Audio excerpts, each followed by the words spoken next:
18 km de réseau supplémentaire pour relier deux stations d'épuration de la métropole. Objectif, accroître la capacité de traitement des eaux usées et préserver le milieu naturel sensible.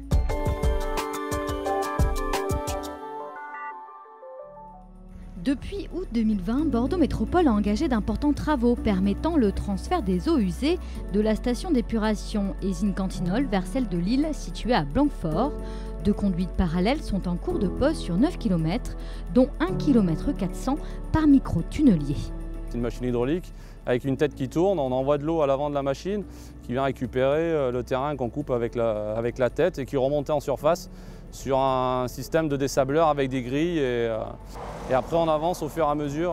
On vient pousser 3 mètres, on vient reposer un tuyau, on repousse 3 mètres, on repose un tuyau jusqu'à temps d'atteindre notre distance de 100 ou 130 mètres.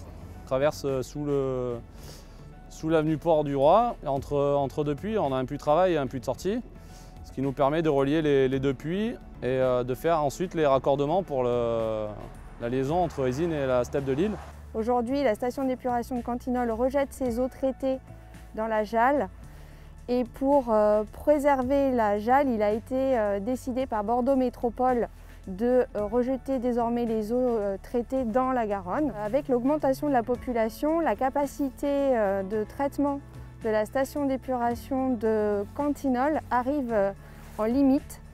Et donc pour pallier à ce problème, on relie les deux stations d'épuration avec aussi également un transport d'eau usée qui va être traité sur la station d'épuration de Lille. 2 ans de travaux seront nécessaires jusqu'en août 2022 pour un budget total de 36 millions d'euros.